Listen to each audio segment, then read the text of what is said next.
जम्मू कश्मीर के नौजवानों से 18 और 40 साल के बीच में और ख़ास तौर के ऊपर पीएचई, पीडीडी, पीडब्ल्यूडी के daily wagers, National Youth Corps, रहबरे खेल, जंगलात, सेहत, एसपीओज, विलेज डिफेंस कमेटीज के member, land donors, home guards, vocational trainers, SRO 43 के बच्चे, फायर एंड इमरजेंसीज के तमाम बच्चों को यह वादा है कि असेंबली के चुनाव आ गए हैं और चुनावों में असेंबली में जाते ही पहले 100 दिन में यह वादा रहा मेरे जम्मू कश्मीर के नौजवानों के साथ कि इन तमाम बच्चों को daily wagers, SRO 43, fire and emergencies, National Youth Corps, रहबरे खेल, जंगलात, सेहत, contractual lecturers, home guards, village defence committees के member,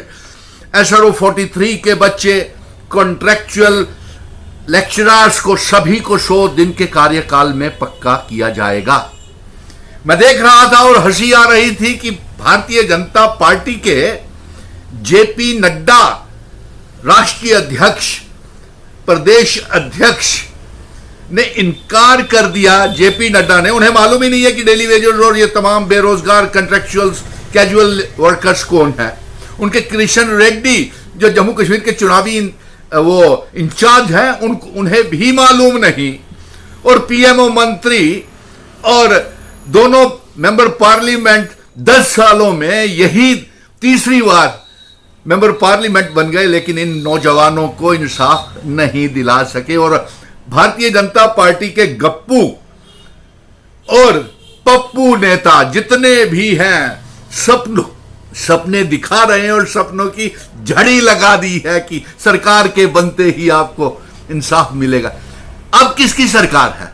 Bharatiya Janata party. Prime minister किसका है? भारतीय जनता पार्टी का। होम मिनिस्टर किसका है? Bharatiya Janata party. Lieutenant governor किसका है? भारतीय जनता पार्टी का। अब तो सारी की सारी ताकत लेफ्टिनेंट गवर्नर और चीफ सेक्रेटरी को दे दी है। चलिए राजभवन के चलते हैं। सुनील डिंपल भी आपके साथ चलता है। जो पप्पू जो झूठे वादे कर रहा था इन डेली वेजरों को और contractual lecturer, National Youth Corps, रहबरे खेल, जंगलात से, जो इनके दफ्तरों के बाहर भूखे प्यासे, गर्मी, बारिश, सर्दियों में बच्चे ले लेकर के नेशनल यूथ कॉर्प्स की हमारी बच्चियां, बेटियां, बड़े बड़े स्कैम्स हो गए, लिस्टें स्क्रैप हो गई, बड़े बड़े घोटाले कर दिए। चलिए, अगर आप में दम है तो सुनील डिंपल आपके साथ चलता है। राजभवन के बाहर धरना देते हैं और ऑर्डर करवा के लाते हैं एलजी से।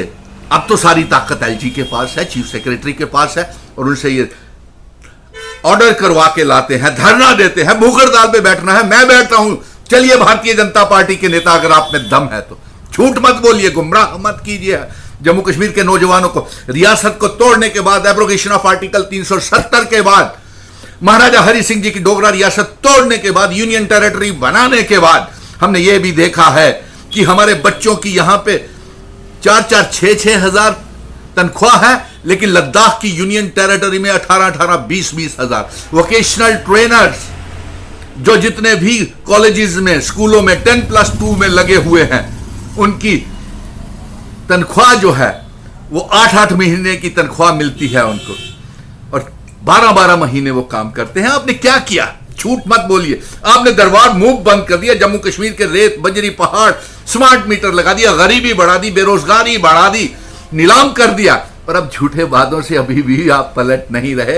हैरानगी हो रही थी और हंसी आ रही थी मुझे भारतीय जनता पार्टी के जम्मू के पप्पू के बयानों को देखते हुए, और गप्पू नेताओं के वो सपनों के सौदागर की तरह सपने दिखाते हुए कि सरकार बनते ही वादा करता है सुनील डिंपल असेंबली में जाने के बाद 100 दिन के अंदर अंदर इन तमाम नौजवानों को पक्का किया जाएगा।